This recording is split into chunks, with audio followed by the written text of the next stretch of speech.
안녕하세요. 여원입니다. 오늘은 인생 여행길 그 네 번째 시간으로 정묘편인데요. 우리가 첫 시간에 일간론 정화에 대해서 알아봤고, 이 시간에는 이제 일주론 정묘일주에 대해서 알아볼 텐데요. 우리가 이제 정묘일주 하면 물상으로는 이제 이렇게 나무에 꽃이 피어 있는 모습을 연상하게 되는데, 아무래도 이제 겨울에는 이렇게 나무들이 왜 그 이파리는 다 떨어지고 왜 앙상한 가지만 남아 있잖아요. 그런 모습을 보면 좀 왠지 초라해 보이고 좀 쓸쓸한 느낌이 드는데, 이제 봄이 되면서 그 앙상한 가지 위에 푸릇푸릇 이렇게 새싹이 돋아나고 또 거기에 예쁜 꽃이 이렇게 피면 그야말로 이제 온 세상이 이렇게 생동감이 넘치고 또 활기가 넘치면서 우리 마음까지도 좀 풍요롭고 또 여유가 느껴지는 그런 느낌이 바로 정묘일주가 아닌가 싶은데요. 그래서 이제 봄이 되면 그 식물들도 이렇게 왕성하게 자라지만 또 우리 사람들도 왜 봄이 되면 마음이 설레고 뭔가 좀 이루어질 것 같은 그런 긍정적인 생각이 들잖아요. 그래서 이제 저는 정묘일주를 그 사랑이 꽃피는 나무다 이렇게 한번 생각을 해봤는데 그 표현이 괜찮았나요? 자, 그럼 본격적으로 정묘일주에 대해서 한번 알아볼 텐데요. 우리가 이제 정묘일주가 이제 십성으로는 이제 우리가 이걸 편인이라고 하거든요. 편인. 정화가 묘목을 보면 목생화, 그래서 편인이라고 하는데, 이렇게 일간을 생하고 음양이 같으면 편인, 음양이 다르면 정인이라고 하는데, 이렇게 이제 음양 그 편인 정인을 합해서 이제 인성이라고 하잖아요. 그래서 이렇게 지지에 인성을 보고 있는 사람은 학문, 문서를 의미한다. 그래서 이렇게 인성을 보고 있는 사람들은 학문의 죄가 깊고, 문서라고 하는 건 아무래도 이제 부동산이나 또 직업으로는 이제 그 자격증이 문서잖아요. 그래서 자격증을 이용한 그런 직업을 의미하기도 한다. 그래서 이제 같은 이렇게 인성이라고 해도 정인들은 아무래도 이제 그 명예의 체면 또 안정적인 것을 추구한다면, 편인들은 조금 그 진취적인 뭐랄까 그 신비로운 학문, 즉 종교, 사상, 철학 같은 이렇게 신비스러운 학문에도 관심이 많다. 그래서 이제 같은 편이지만 병인하고, 지난 시간 우리가 병인에 대해서 공부했잖아요. 그래서 병인하고 좀 이렇게 정묘는 조금 다르죠. 그리고 또 그 중에서도 정인하고 편인은 조금 또 성향이 다르고, 이렇게 같은 그 목화로, 화목으로 구성이 돼 있다고 해도 이렇게 약간씩 다르기 때문에 여러분들이 이렇게 대충 넘어가다 보면 이제 나중에 아주 이렇게 혼란스러워진다. 그래서 제가 이렇게 간단하게 요약해 드린 이유를 설명드렸죠. 그리고 또 이렇게 편인을 보고 있는 사람들이요, 그 권모술수, 꾀가 많고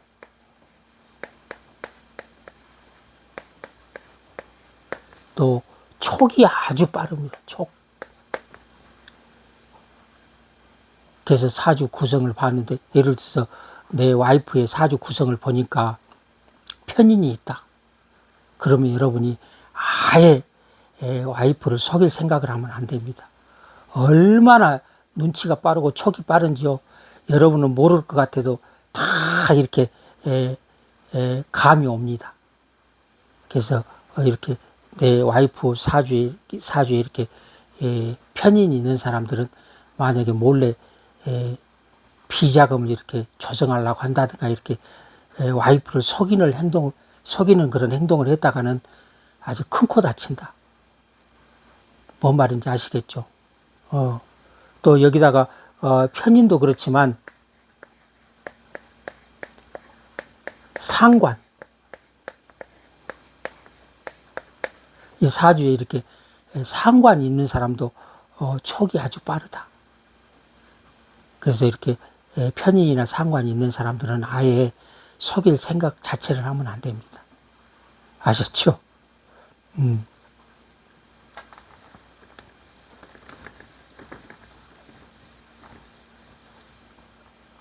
그 다음에 두 번째, 육친으로는 인성이라고 하는 것은 우리가 모친이라고 했죠? 모친.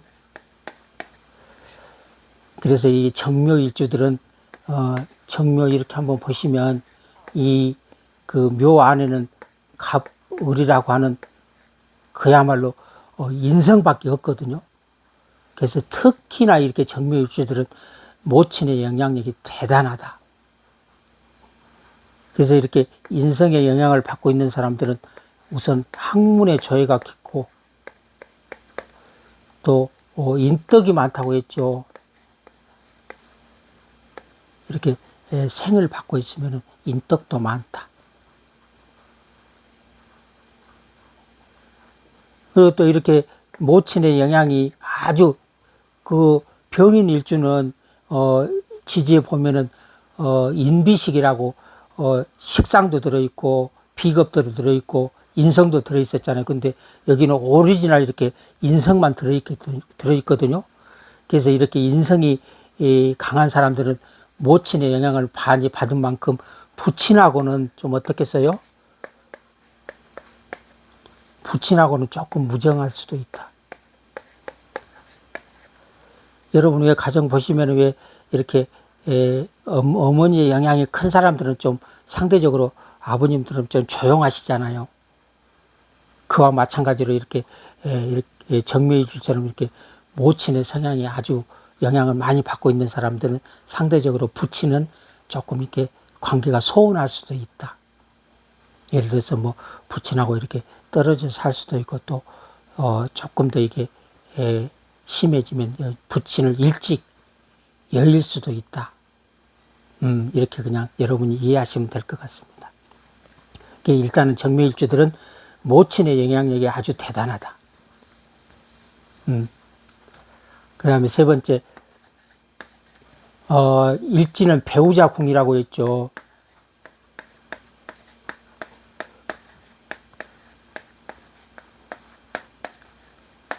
그래서 일지에 이렇게 인성을 두고 있는 사람들은 일단은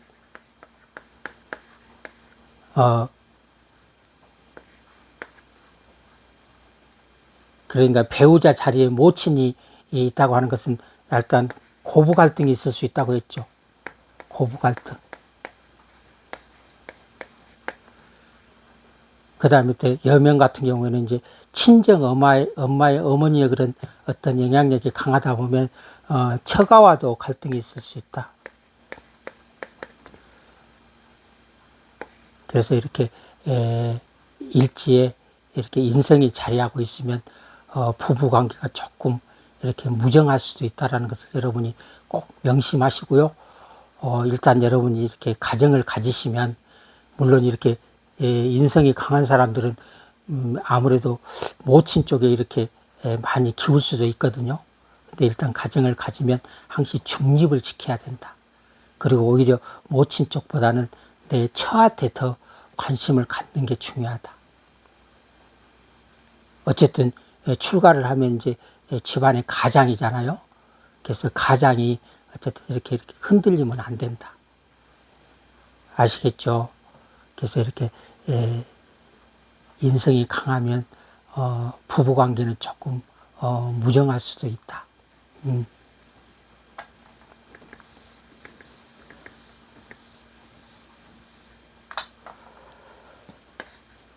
네 번째 12운성으로는 우리가 정화가 묘목을 보면 병지라고 하는데요. 왜 12운성으로 병지에 해당되는지 한번 따져볼까요? 일단은 음간은 양간을 먼저 보라고 그랬죠. 그러면 병묘는 병화일간의 록은 사지요. 사부터 묘까지 가보는 거예요. 그러면 록, 왕세, 병사묘, 절태양, 생, 욕지가 되겠죠. 그래, 이 병화가 묘를 보면 욕지. 그래서 욕 보면 병 난다고 했죠. 그래서 병 나면 욕 보고 욕 보면 병 난다. 그래서 양간을 알면 음간은 자동으로 할 수 있다. 그래서 이렇게 병지에 해당된다. 그래서 이렇게 일단은 인성이 병지에 들었다고 하는 것은 인성은 모친이잖아요. 그래서 모친이 병약할 수도 있다. 또 일지는 그 배우자 자리라고 그랬잖아요. 그래서 배우자도 병약할 수 있다. 또 일지는 나 자신이잖아요. 그래서 자기 자신도 건강에 신경을 써야 된다. 그리고 이제 병이라고 하는 것은 우리가 이제 12신살도는 역마에 해당되기도 하는데요. 역마. 그래서 정묘일주들이 조금 활동적인 그런 성향을 갖고 있습니다. 좀 성향이 활동적이다.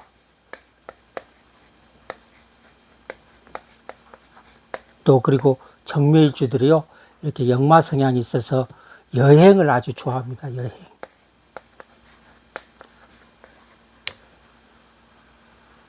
그래서 정묘일주들은 이렇게 물론 이제 활동적인 일도 좋아하지만 이렇게 여행 다니는 것도 아주 좋아한다. 좀 특이하죠?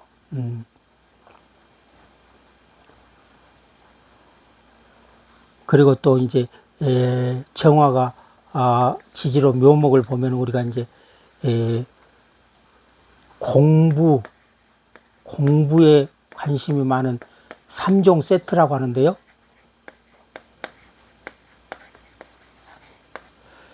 공부에 관한 3종 세트 아시죠? 문창, 문곡,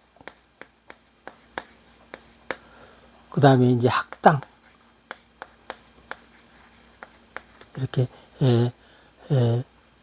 공부에 관한 그 귀인이 3개가 있는데요. 문창, 문곡, 학당 중에 이 정묘일주는 이 문곡에 해당된다. 문곡. 일단 이 3 귀인들은 다 학문에 아주 조예가 깊습니다. 그런데 그 중에서도 문곡은 글씨, 글재주, 글재주라고 하는 건 아주 명필이 많다. 명필. 우리가 명필하면 생각하는 사람이 있죠? 추사 김정희 선생님. 아주 명필의 대가죠. 그래서 이 지지로 이렇게 문곡을 보고 있는 사람들은 공부도 잘하지만 또 이렇게 글재주, 명필이 많다.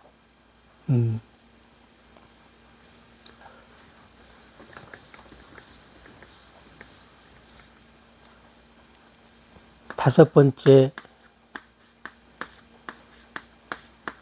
지장간. 이거 우리가 속마음이라고 하죠.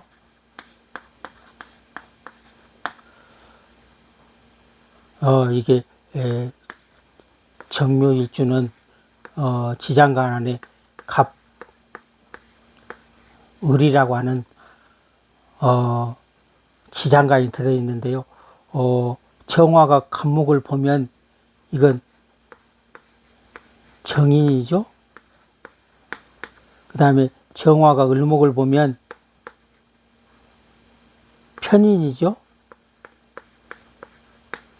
그래서 정묘일간 일주는 이렇게 순수하게 인성으로만 구성이 되어 있다.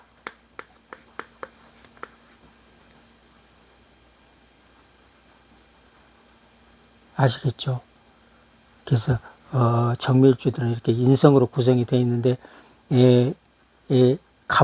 간목이 묘목을 보면은 12운성으로는 갑의 록은 인이잖아요. 그래서 인이 록이니까 인이 여기 있죠?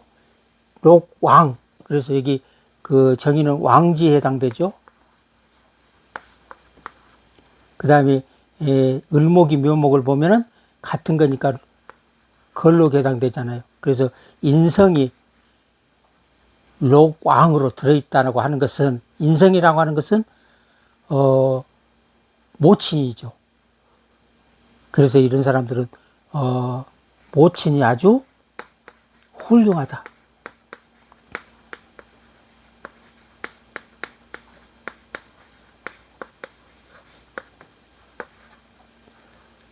요즘 뭐 진짜 어머니들이 장난이 아니죠. 국회의원, 장관도 많고요. 그 다음에 사회활동하는 비율을 봐도 요즘에 그 판검사도 많습니다. 그래서 여성분들의 활약이 대단하다. 그래서 이렇게 지지의 인성이 강하게 드러난 사람들은 모친의 영향력이 아주 대단하다. 그리고 우리가 인성이라고 하는 것은 식상을 극한다고 그랬죠. 그 정화의 인성은 목이잖아요. 목생화. 근데 정화의 식상은 토지요. 목국토잖아요. 화생토니까. 그래서 이렇게 인성이 강하면 토를 극한다고 했죠. 그런데 여명의 경우에는 토가 인성은 식상을 극한다고 했는데 화생토 식상이잖아요. 식상을 끊는데 식상이 여명한테는 자식이죠. 그렇잖아요. 그래서 여명의 경우에 정묘일주들은 자식이 좀 귀하다. 왜냐하면 인성이 너무 강하면 식상을 극해버리기 때문에 자식이 이렇게 좀 귀한 자식을 둘 수 있다. 이해되시죠? 그래서 정묘일주들이 좀 자식이 귀하다. 쉽게 말하면 이제 잉태가 잘 안 될 수도 있겠죠.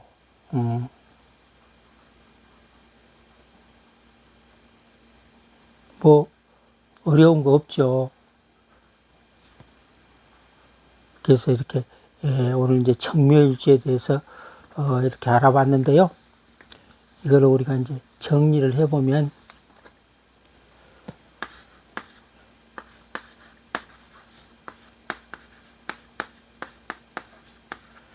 정묘일주들이 일단은 곤모술수에 능하고 촉이 밝다고 그랬죠. 그래서 일단은 끼도 많고 재주도 많다.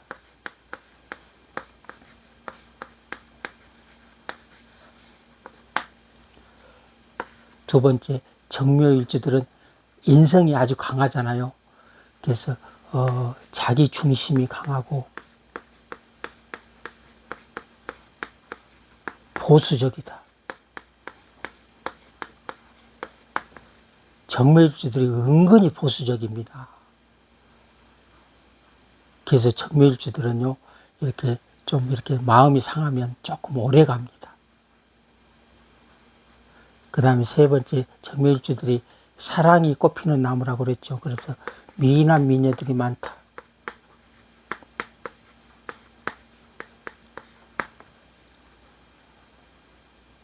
마지막으로 정묘일주들이 조금 예민합니다. 예민하다고 하는 것은 감정 기복이 심하다.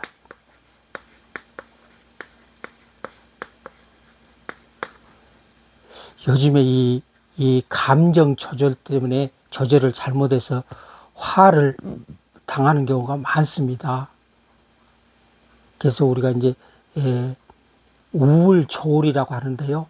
우울증, 조울증 때문에 요즘에 의외로 진짜로 그야말로 이렇게 극단적인 행동을 보이는 경우가 많이 있습니다. 그래서 분노 조절 장애라고 그러는데요. 요즘에 의외로 그런 현상들이 많이 나타난다. 그래서 이렇게 정묘일주처럼 예민한 사람들은 감정 조절을 잘 해야 됩니다. 아시겠죠? 오늘 이렇게 비가 오는 와중에 정묘일주에 대해서 알아봤는데요. 많은 도움이 되셨으면 좋겠고, 다음 시간에는 이 묘에 해당되는 계절, 임묘진이잖아요. 그래서 봄철, 춘절 정화에 대해서 알아보도록 하겠습니다.